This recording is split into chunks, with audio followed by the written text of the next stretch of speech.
Olá, pessoal, tudo bem com vocês? Minhas saudações e cumprimentos a todos e a todas que estão acompanhando o canal. Mais uma vez, professor Lucas, professor de Direito Tributário e Processo Tributário aqui do YouTube. Sejam todos bem-vindos. Se você não é inscrito, peço que se inscreva no canal, curta o vídeo, compartilhe com os colegas, me ajude a fazer com que o canal cresça e assim atinja o maior número possível de pessoas aqui da plataforma do YouTube para que o conhecimento do direito tributário seja o mais acessível a todos, o mais público e democrático a todos aqui de maneira gratuita aqui no YouTube, tudo bem? Vamos então continuar os nossos estudos em preparação para a primeira fase do exame, desse 40º exame de ordem da OAB. Vou deixar, como de costume, minha imagem aqui no lado e vou revelar aqui os slides, tudo bem? Vamos começar então a aula de hoje. Perfeito, pessoal. Ampliando aqui o slide, o tema da nossa aula de hoje, pessoal, será um tema de grande importância que é imunidade tributária e isenção. Pessoal, esse tema é um dos temas que mais cai em primeira fase.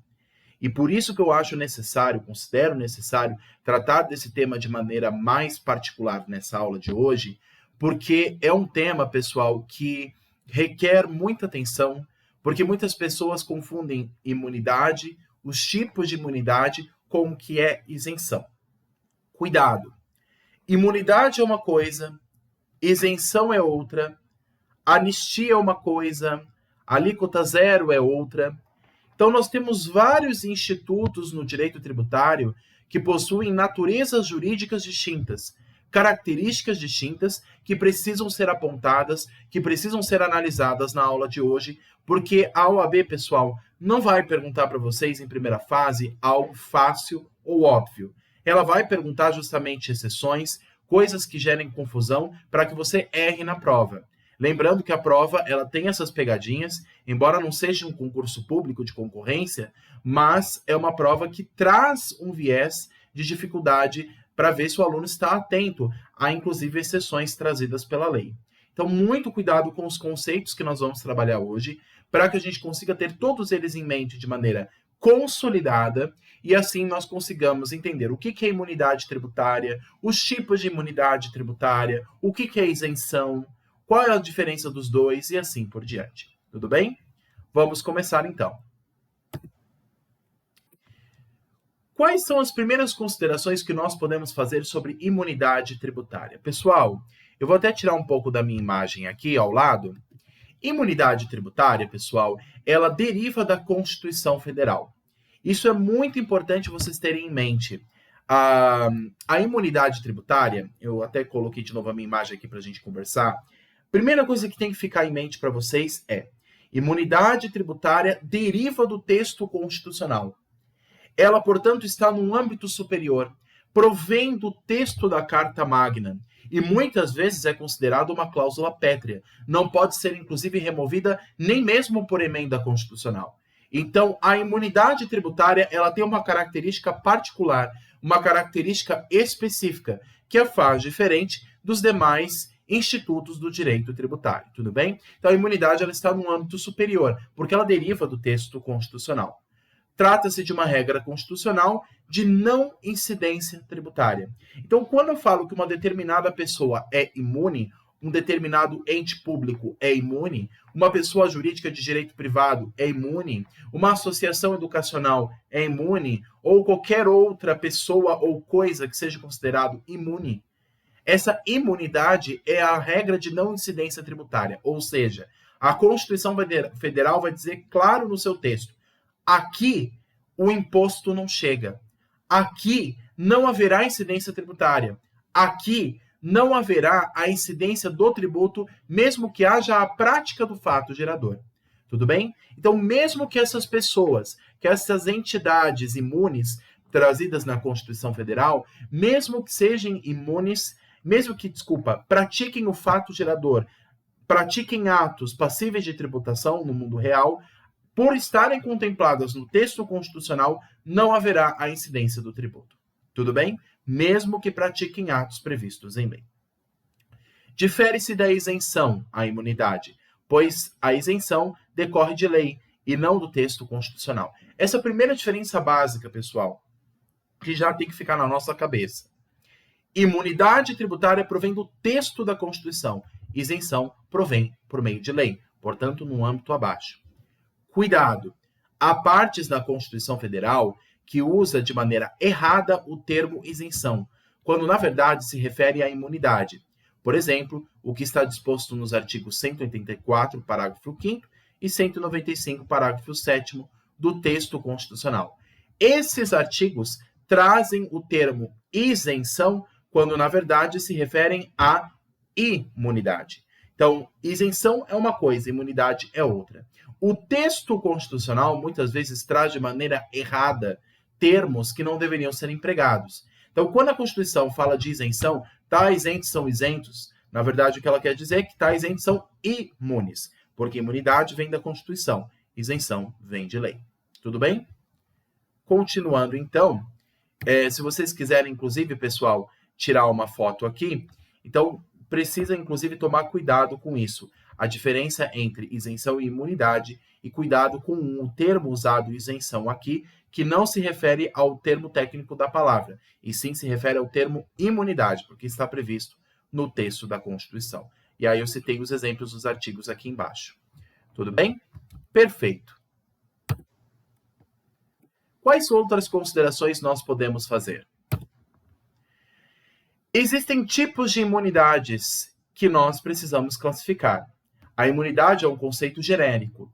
O conceito de imunidade é um conceito genérico, mas nós temos as suas espécies, que são geralmente previstas ou na Constituição ou construídas pela doutrina. Então, a doutrina de direito tributário, muitos autores constroem os tipos de imunidades que estão previstos no texto da Constituição. E essa classificação justamente se dá com base no texto constitucional para ficar mais claro e entender quais são os tipos de imunidades que nós temos, quais são as imunidades específicas previstas no texto constitucional. Nem todas são iguais, embora elas tenham uma característica geral, que são semelhantes entre elas, mas existem diferenças específicas em cada um dos tipos de imunidade previsto no texto constitucional. E a doutrina do direito tributário, os autores de direito tributário, vêm justamente trabalhando nesse sentido para classificar esses tipos de institutos. Nós temos três tipos de imunidades. Imunidade subjetiva, que protege pessoas. Imunidade objetiva, que protege bens, coisas. E imunidade mista, que protege tanto pessoas físicas e jurídicas como bens.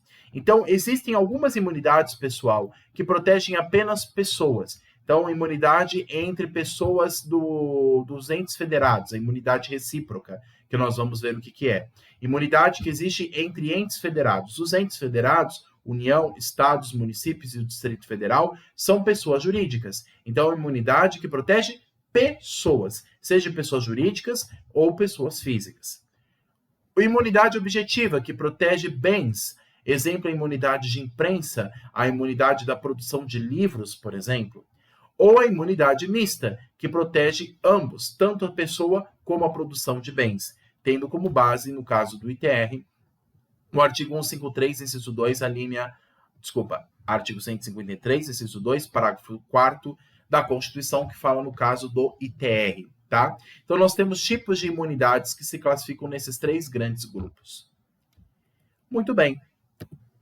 Mas quais outras considerações nós podemos fazer com base nessa diferenciação? Então, pessoal, essas imunidades que nós vimos, elas se dividem em outras espécies. Quanto à amplitude, na verdade, né, nós temos a classificação que nós vimos anteriormente com relação às pessoas ou coisas em que elas podem se dividir. Agora, quando a gente fala de outro tipo de classificação de imunidades, ela pode ser uma imunidade específica ou genérica. Específica quando se refere a apenas um único tributo e genérica quando se refere a todos os tributos. E, no caso da imunidade genérica, nós nos referimos a 5 espécies previstas no texto constitucional. Ou seja, ela se aplica de maneira maior e não específica a uma determinada espécie tributária. Nós temos 5 tipos de imunidades genéricas.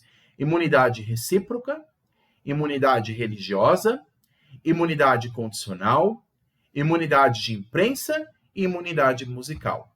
Vamos repetir: imunidade recíproca, imunidade religiosa, imunidade condicional, imunidade de imprensa e imunidade musical. Todas elas previstas no texto da Constituição, sendo aplicadas a todos os impostos, sem exceção. Por isso que genérica, a todos os impostos. Muito bem. A primeira imunidade que nós podemos destacar, pessoal, é a imunidade recíproca, prevista no artigo 150, inciso 6, alínea A da Constituição. Vou citar um exemplo para ficar muito claro. O nome já é bem claro para nós: imunidade recíproca. Por que é uma imunidade recíproca? A imunidade, pessoal, ela é recíproca porque envolve duas ou mais pessoas aqui no caso. E no caso são pessoas jurídicas de direito público. No caso, os entes federados: União, Estados, municípios e o Distrito Federal.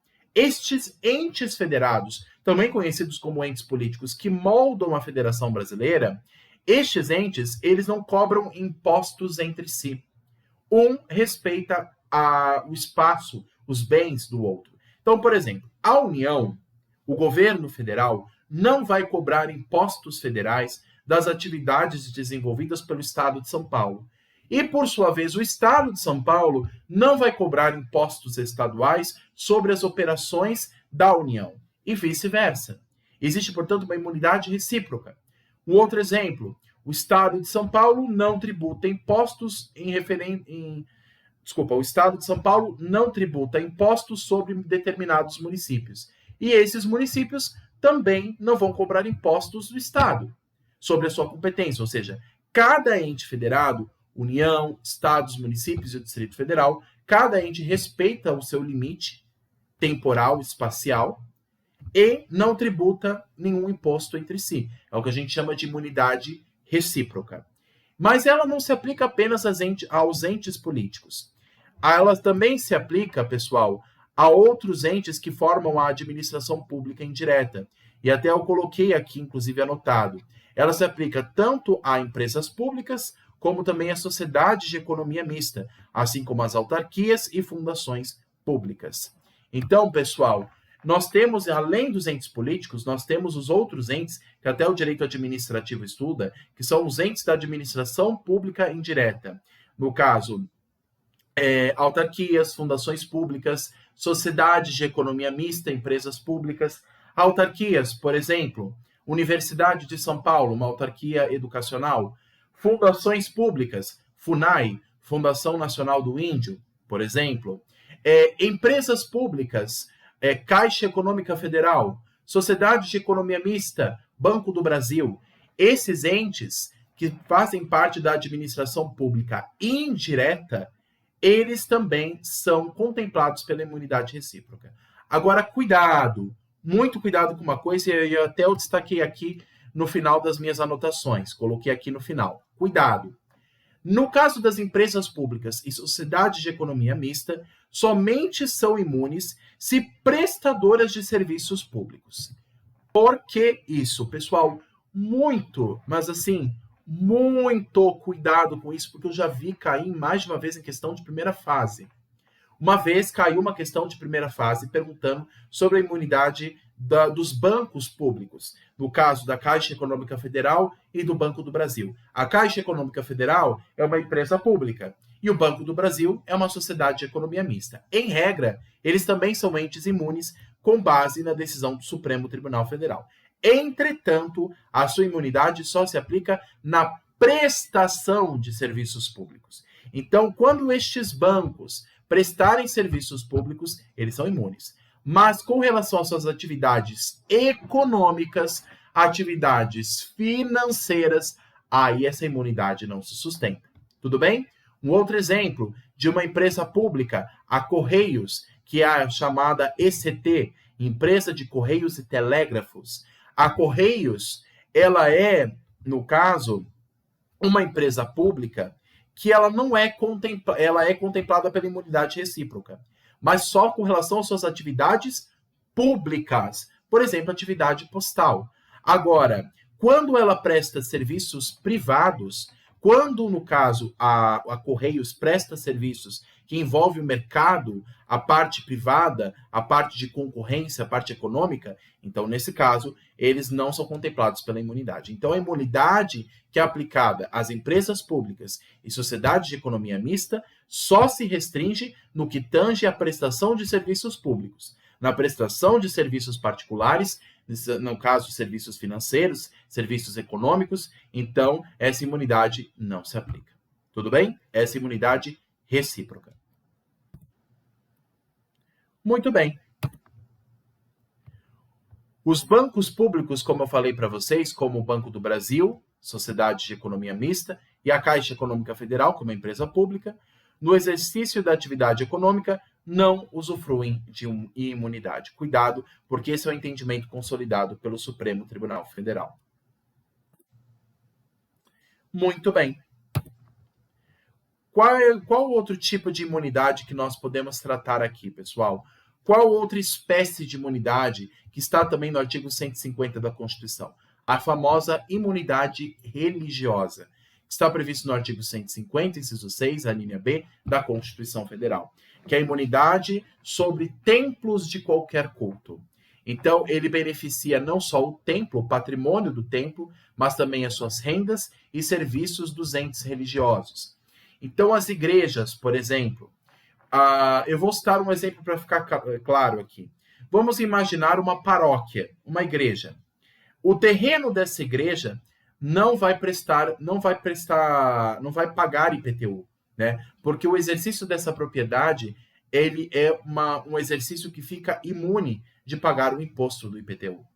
Da mesma forma, os rendimentos que o templo ganha, por exemplo, o dízimo, o que eles ganham para o sustento das atividades religiosas, não incide imposto. E não só sobre o templo, não só sobre o seu terreno ou os bens que ele adquire, mas também sobre os líderes religiosos ligados ao templo. Então, imaginemos, nós temos aqui a paróquia e no lado a casa paroquial, o pároco, o padre que mora ao lado. Essa casa paroquial também é imune, assim como o padre, o líder religioso, também usufrui dessa imunidade. Então, a imunidade religiosa, ela é extensiva não só ao templo em si, estrutura física construída, mas também aos bens móveis que estão lá, aos seus rendimentos, ao líder religioso, aos seus bens. Então, a imunidade religiosa, ela tem uma abrangência maior. E esses se estendem não apenas aos templos, como eu falei, mas também aos estacionamentos e também a cemitérios religiosos e imóveis locados da instituição religiosa. Então, a abrangência também envolve outras repartições. Então, quando se fala em entes religiosos, se aplica de maneira extensiva, mais larga no sentido mais extenso da palavra. Entretanto, pessoal, é necessário tomar uma coisa, inclusive com base numa decisão do Supremo Tribunal Federal. O Supremo Tribunal Federal diz que no caso da imunidade religiosa, ela não se aplica no caso, por exemplo, às lojas maçônicas. Por que a maçonaria não usufrui de imunidade religiosa, segundo o entendimento consolidado pelo STF? Porque a maçonaria não é uma religião, ela é uma filosofia de vida. E por conta desse entendimento do STF, a maçonaria não entra como um ente imune religioso. Cuidado com isso, porque pode cair em prova, segundo decisão já consolidada pelo Supremo Tribunal Federal. Maçonaria não usufrui de imunidade religiosa, ela deve pagar imposto. Quem usufrui de imunidade religiosa são entes religiosos. Como eu falei para vocês, você tem a igreja, a paróquia, e no lado a casa paroquial com o padre, ali vai ter o benefício da imunidade. Tudo bem aqui? Perfeito. Qual outro tipo de imunidade que nós temos? Nós já vimos a imunidade recíproca, a imunidade religiosa, e qual o terceiro tipo de imunidade prevista no artigo 150 da Constituição? Nós temos a imunidade condicional, que já vem no inciso seguinte, inciso C, né, artigo 150, inciso 6, a linha C, da Constituição Federal de 88. E essa imunidade condicional, o nome já é bem claro, ela é condicional, ela depende de uma condição, no cumprimento de uma condição para que essa imunidade seja atendida. Então, ela visa, primeiro, preservar o pluralismo político, bem como formar a ordem social. Então, por exemplo, imunidade de partidos políticos, dos bens dos partidos políticos, bens móveis e imóveis que são nulos. Então, um partido político XYZ, o seu imóvel é, no caso, imune de pagar imposto, assim como seus bens móveis que estão dentro daquele local. Entretanto, pessoal, essa imunidade ela é condicional. Ela existe. Existe a imunidade a partidos políticos, mas existe um condicionante aí. Deve-se observar algum requisito. Então, ele abrange partidos políticos, sindicatos dos trabalhadores ou empregados não patronais, portanto, e entidades sindicais e assistenciais, desde que essas não tenham fins lucrativos. Então, no caso pessoal, o partido político que é considerado um ente imune, a única coisa que ele não pode fazer com os seus bens, seja o seu bem móvel ou imóvel, ele não pode gerar lucro com esses bens. Esses bens devem servir apenas para financiar as suas atividades pessoais internas. Então, se houver algum lucro que o partido político auferir, tem que ser apenas destinado às suas atividades internas, para a sua subsistência. Agora, se for para trabalhar como um agente econômico, gerando riqueza, portanto, ele desvia de sua finalidade. Se o partido político, por exemplo, aluga o seu imóvel para que seja usado como salão de festa, o imóvel não está atendendo a sua finalidade, que é ser a sede do partido. Então, se um partido político, XYZ, aluga sua sala para ser usada como salão de festa e gerar, portanto, lucro em cima dessa atividade privada, concorda comigo que o bem desse partido está se desviando. É o desvio de finalidade. Em vez de se destinar à sua atividade econômica de subsistência, em vez de se destinar à sua sede, à sua subsistência,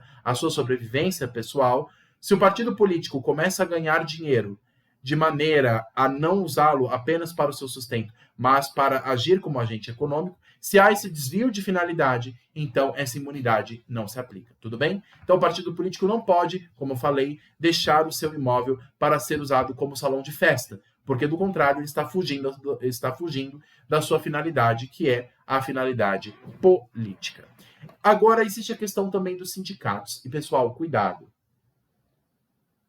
Quando a gente fala de sindicato, muito cuidado com isso, hein? Porque é o seguinte, quando a gente fala dos sindicatos, nós estamos falando apenas dos sindicatos dos trabalhadores e não dos sindicatos patronais. Então, os sindicatos que representam os empresários, os sindicatos que representam os donos de banco, os sindicatos que representam as entidades patronais, eles não são usufruídos pela imunidade tributária, apenas os partidos que representam os trabalhadores.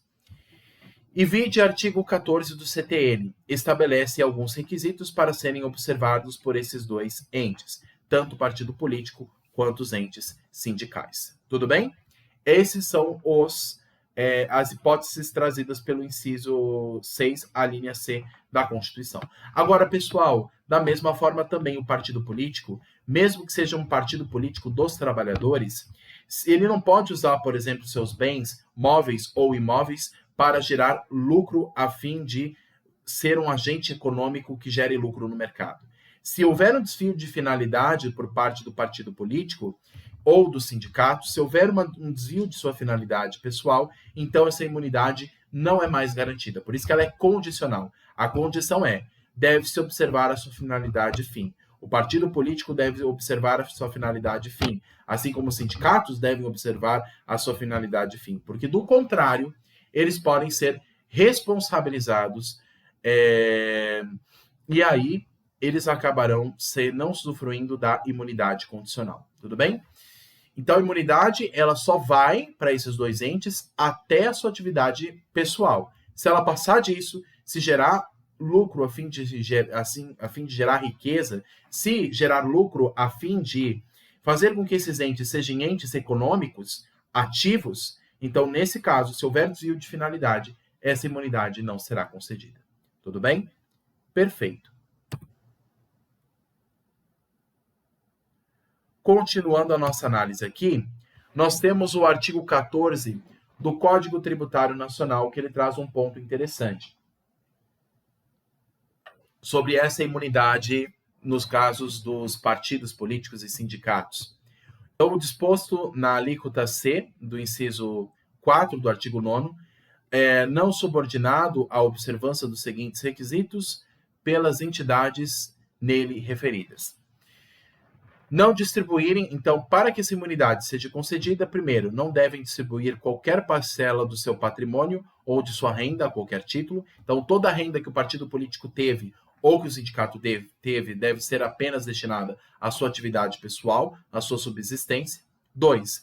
Aplicarem integralmente no país os seus recursos na manutenção dos seus objetivos institucionais. 3. Manterem escrituração de suas receitas e despesas em livros revestidos de formalidades capazes de assegurar sua exatidão. Parágrafo 1º. Na falta do cumprimento desse dispositivo, competente pode suspender a aplicação do benefício. Ou seja, se não houver o cumprimento desses requisitos, ou seja, se houver desvio de finalidade, tanto do partido político quanto do sindicato, a imunidade não se aplicará a esse caso e eles, portanto, terão que pagar imposto. Tudo bem? E o parágrafo 2º diz: os serviços a que se refere a linha C do inciso 4 do artigo 9º são exclusivamente os diretamente relacionados aos objetivos institucionais das entidades a que trata esse artigo, previstos nos respectivos estatutos ou atos constitutivos. Tudo bem? Muito bem. Uma outra imunidade, pessoal, que está prevista na linha D do artigo 150, inciso 6 da Constituição, é a imunidade de imprensa. A imunidade de imprensa, ela tem como finalidade assegurar a cultura e a liberdade de informação.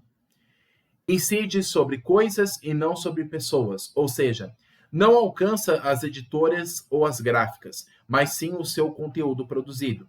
Exemplo, filmes, apostilas, papéis fotográficos, listas telefônicas, álbuns de figurinhas, Kindle, e-books, PDF e etc. Cuidado, não é todo o tablet que é beneficiado com a imunidade. Quando a gente fala de imunidade de imprensa, nós nos falamos basicamente daquela imunidade de produzir informação, de livros que são divulgados no mercado para serem comprados. A divulgação desses livros, a reprodução desses livros, a impressão desses livros, a confecção destes materiais de informação, mesmo que digitais, eles são imunes de impostos. Então, todo o conteúdo informativo passado, seja físico ou digital, a exemplo do Kindle ou e-book, segundo o entendimento do STF, se passa informação, portanto, é um ente que favorece a imprensa, que favorece a divulgação de informações. Então, para favorecer essa atividade de divulgar informações, de divulgar relatos, de passar conteúdo às pessoas, ele acaba usufruindo de uma imunidade como um incentivo na divulgação dessas informações. Por isso que a gente chama de imunidade de imprensa. Tudo bem?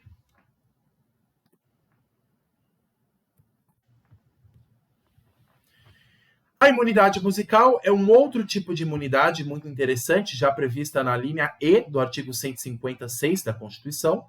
E é a imunidade, pessoal, que se aplica não somente à produção de música, mas também ela se aplica aos artistas. E ela tem como finalidade, justamente, tem como revigoramento do mercado fonográfico, visa, portanto, incentivar o mercado fonográfico, produção à cultura e combater a pirataria. Então, para até combater o crime da pirataria e incentivar a cultura nacional, existe a imunidade musical. Mas essa imunidade musical, gente, de produção de músicas, de produção de obras musicais e artísticas, essa imunidade só se aplica para atores brasileiros ou conteúdo produzido no Brasil. Porque o conteúdo que vem de fora para o Brasil, então música que chega lá de fora, CDs, álbuns, discos que chegam do exterior para o Brasil, mesmo que conteúdo digital, ele deve sofrer incidência de imposto, no caso, imposto de importação. Agora, se o produto foi produzido no Brasil, ou mesmo que lá fora, mas por artista brasileiro, então vamos supor, a Ivete Sangalo, grande cantora da Bahia, né? Ela vai lá no Brasil, ela vai lá nos Estados Unidos, em Nova York, e ela filma um clipe na Times Square. A Ivete Sangalo vai lá, faz um show musical, e é filmado tudo isso e colocado em CD. Esse material, quando for chegar no Brasil, ele não sofrerá incidência de imposto. Por quê? Porque mesmo produzido fora, foi feito por artista brasileiro. Então não se confecciona essa imunidade apenas para produtos em território nacional, mas também por artistas brasileiros, sejam aqui no Brasil ou fora do Brasil. Então ela incentiva a indústria musical e artística produzida nacionalmente. E cuidado, a etapa de replicação do conteúdo não é beneficiada pela imunidade. Então, a imunidade, pessoal, na verdade, ela só se aplica na produção original desse produto, ou seja, quando você dá nascimento a um produto, a um musical, a um livro, mas essa imunidade não vai ser aplicada depois com a sua replicação. Então, quando a Ivete Sangalo está lá em Nova York, faz um clipe, toda aquela filmagem, a confecção do primeiro CD, não incidirá tributo.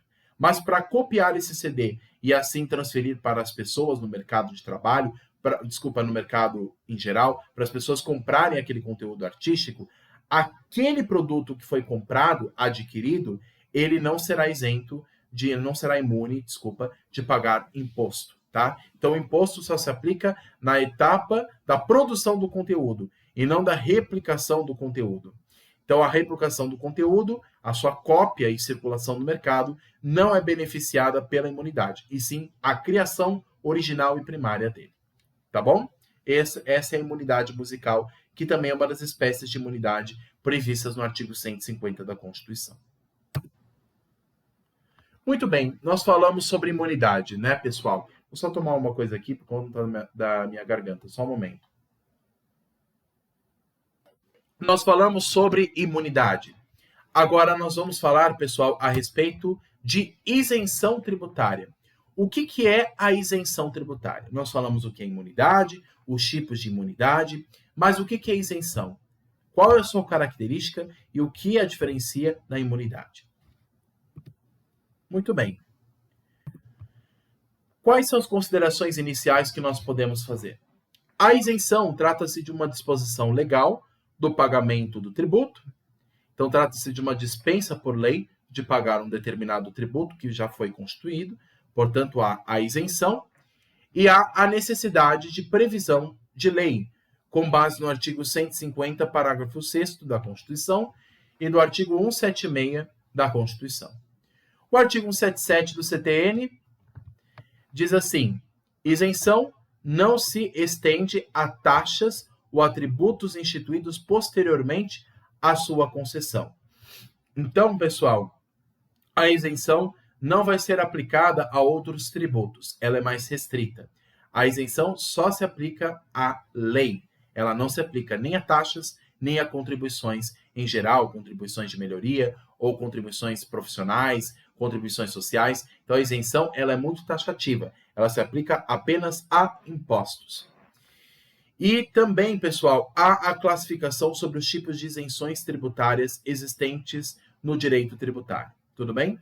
Então, lembrando, pessoal, também que a isenção ela decorre do corpo de lei e a imunidade decorre do texto constitucional que está acima da lei. Muito bem. Outras considerações que podemos fazer sobre a isenção.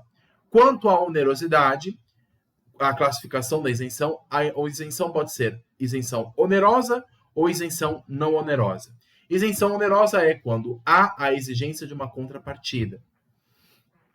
E uma isenção não onerosa é quando não se exige nenhum pagamento, nenhuma contrapartida. Tá? Essas são duas classificações gerais. A isenção onerosa e a isenção não onerosa.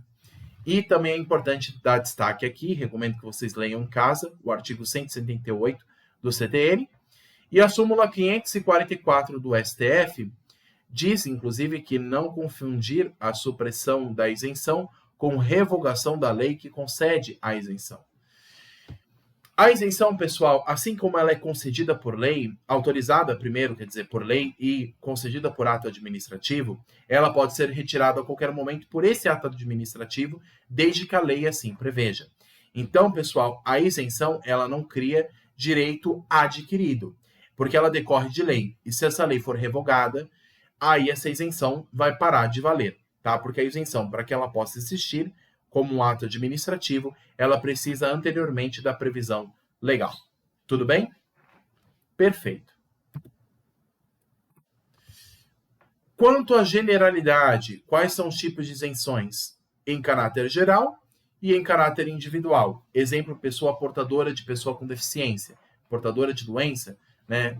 Como outras doenças graves, o câncer, por exemplo. Pessoal, de caráter geral, quando a gente fala de isenção geral, é quando, por exemplo, vem o fisco e diz o seguinte: para os habitantes da cidade de São Paulo, por um mês não vão pagar IPTU. O que é isso, pessoal? Ele está, portanto, isentando de pagar um imposto.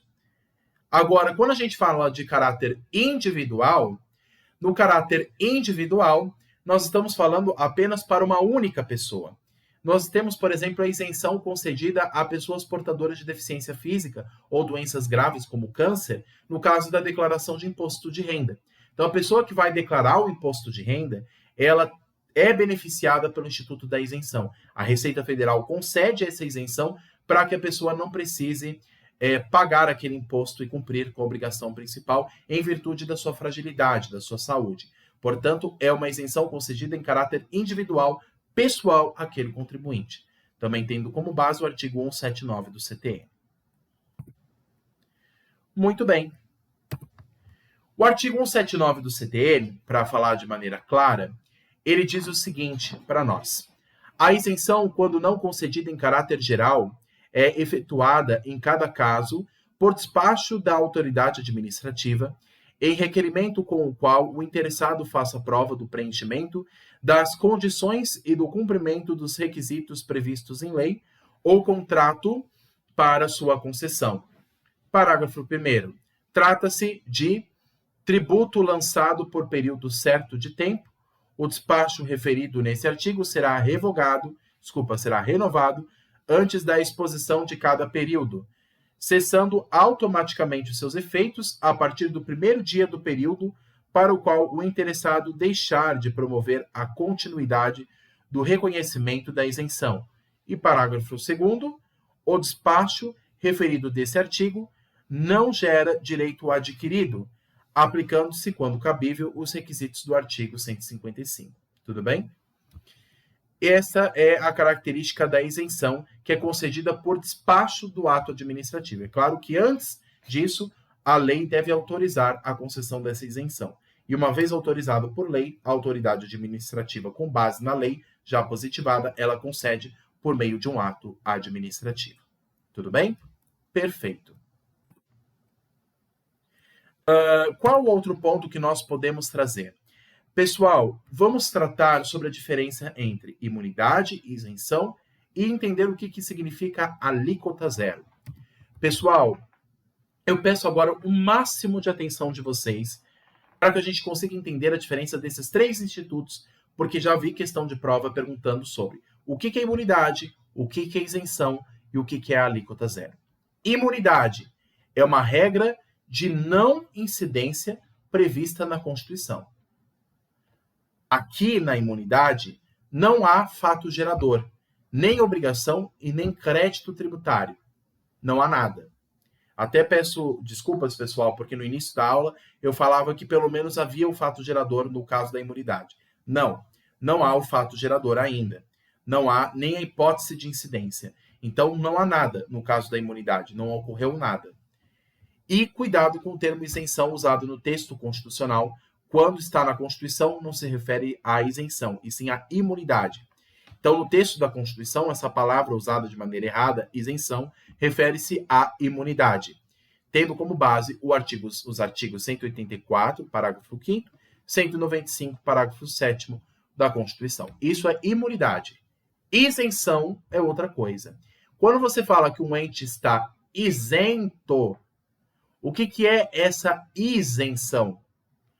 Isenção, regra prevista em lei, que dispensa o pagamento do tributo. No caso, pessoal, no caso da isenção, o tributo ele já foi lançado. Já há o lançamento do tributo, diferente da imunidade. Na imunidade, o lançamento não ocorre.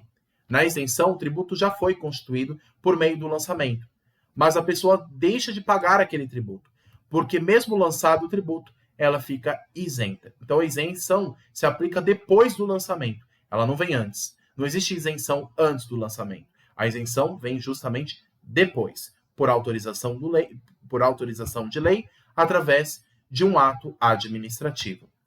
Hipótese de exclusão do crédito tributário. A isenção, pessoal, assim como a anistia, ela exclui o crédito tributário. Ela não evita que o crédito tributário seja constituído, porque ele já foi constituído por meio do lançamento, mas ela exclui o crédito já constituído. Isso é o que a isenção faz, assim como a anistia também faz. Agora, isso é hipótese de exclusão, não de extinção. Cuidado. Isenção, assim como a anistia, são hipóteses de exclusão do crédito, não de extinção, tá? E aqui na isenção, pessoal, aqui existe o fato gerador e a obrigação tributária, e o lançamento tributário, mas não a cobrança do crédito. Desculpa, eu coloquei errado aqui. Existe o crédito tributário, mas o que não existe é a cobrança do crédito. Então, o crédito, ele é constituído, mas ele não é cobrado.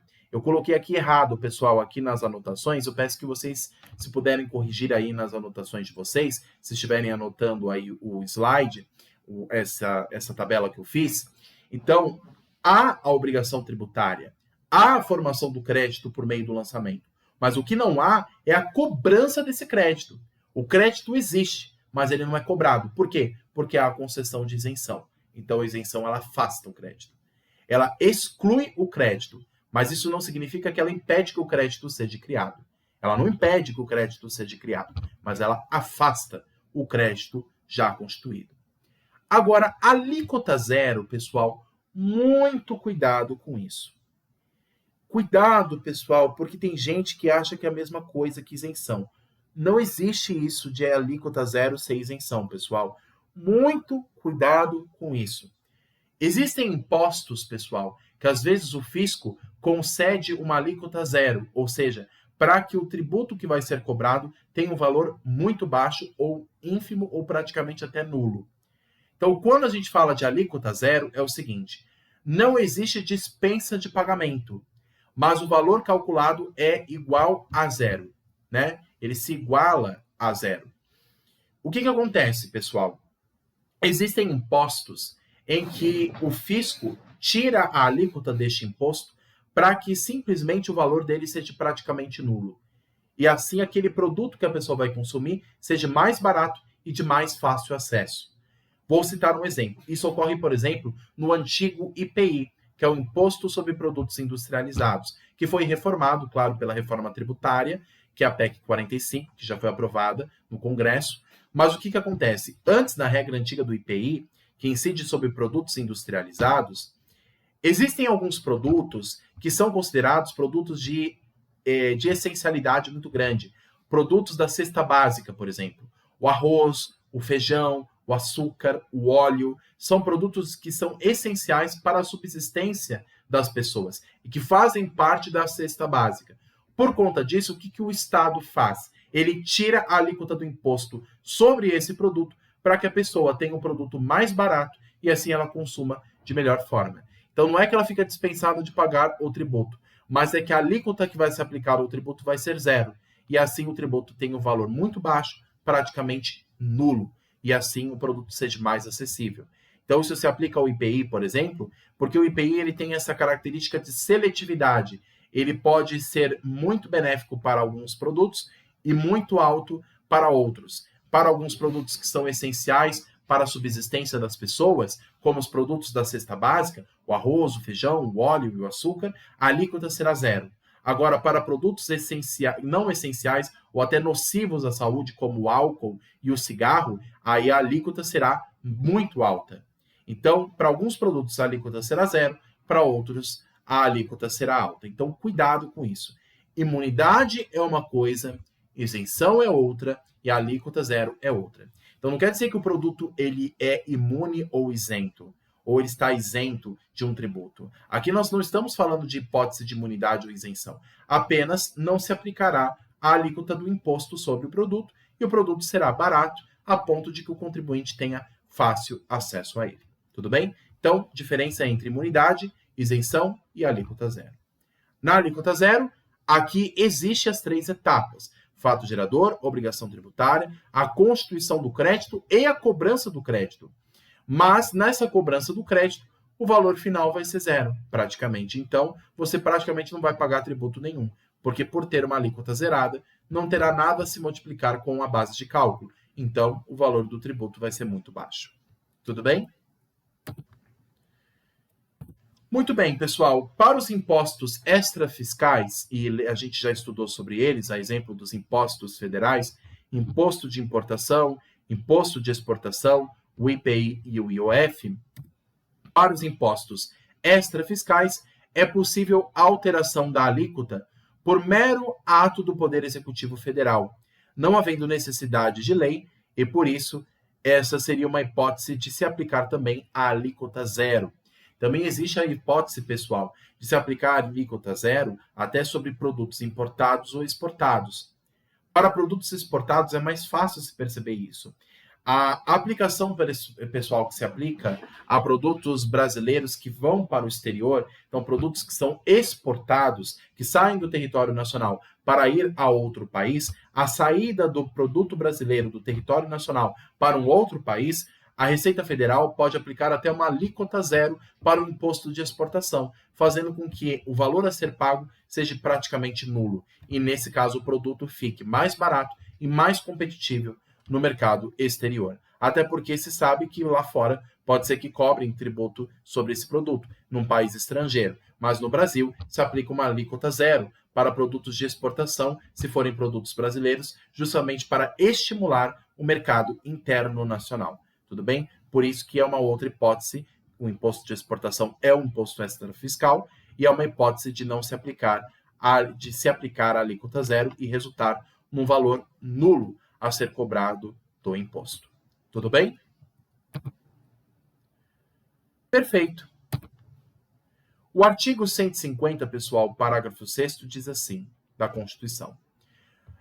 Qualquer subsídio ou isenção, redução da base de cálculo, concessão de crédito presumido, anistia ou remissão, relativos a impostos, taxas ou contribuições, só poderá ser concedido mediante lei específica, federal, estadual ou municipal, que regule exclusivamente as matérias acima enumeradas, ou correspondente tributo ou contribuição, sem prejuízo do disposto do artigo 155, parágrafo 2º, inciso 12, a linha G.